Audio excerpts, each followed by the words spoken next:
Bonjour, je suis contente de vous retrouver ce dimanche. Aujourd'hui, directement à la machine, on va faire un bloc qui ressemble au bloc numéro 2. Donc, vous pouvez le re-regarder. C'est-à-dire qu'on va superposer deux tissus. Voilà. Dans le bloc numéro 2, on avait superposé plusieurs. Ici, on pourrait aussi en superposer plusieurs. Mais moi, j'ai décidé d'en mettre que deux. Voilà. Et donc, je vais piquer. Alors, j'ai choisi un beau fil contrastant. Pareil, vous pouvez choisir un point droit ou un point fantaisie, pourquoi pas. Et donc, je vais piquer mes deux.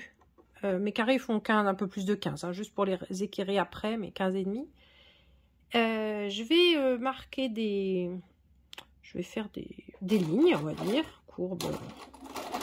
Hop.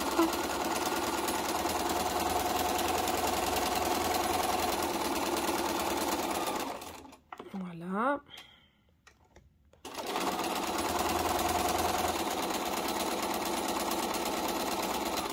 Elles peuvent se croiser ou pas.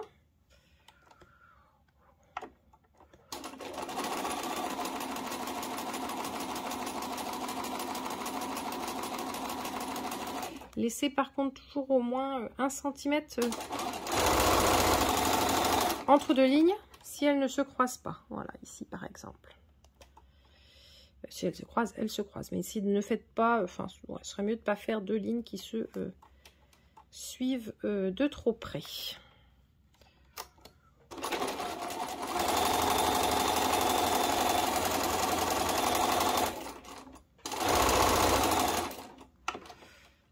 Maintenant que j'ai fini mes piqûres, je vais découper la couche du dessous uniquement.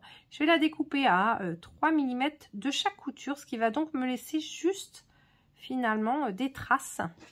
Enfin des traces, comment dire, une petite ligne. Je vous montre pour que ce soit plus clair.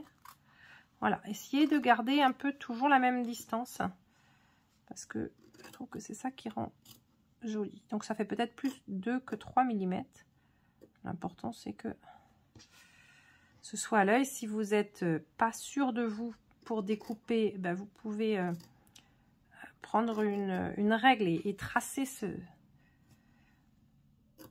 cette distance.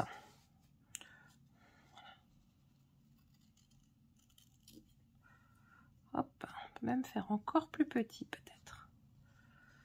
Vraiment.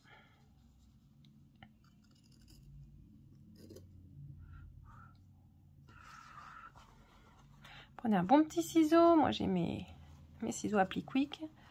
Des bons petits ciseaux bien pointus et qui coupent bien jusqu'au bout.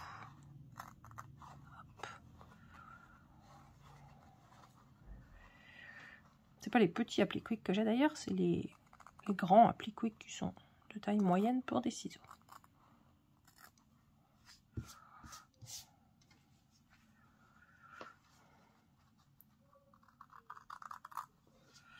Voilà, et puis ben, on fait pareil exactement pour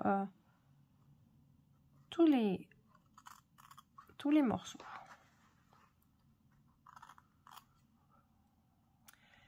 Et voici, j'ai fini le découpage. Je vais juste, hop, équerrer ce bloc avec ma règle qui fait 15 de large. Donc, hop.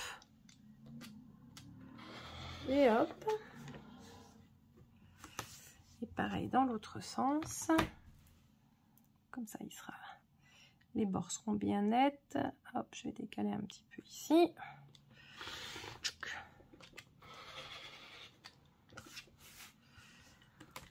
Voilà.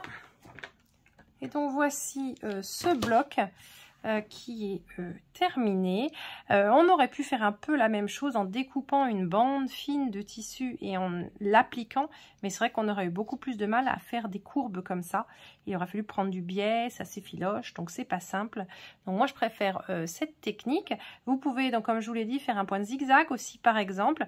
Et si vous faites un point de zigzag avec ensuite et que vous coupez vraiment au ras de votre point zigzag, s'il n'est pas trop serré votre zigzag, vous allez avoir quelque chose d'un peu différent et probablement de plus durable dans le temps. Donc ça dépend aussi de l'usage en fait que vous voulez en faire plus tard. Voilà, et ben donc c'est fini pour ce bloc du dimanche.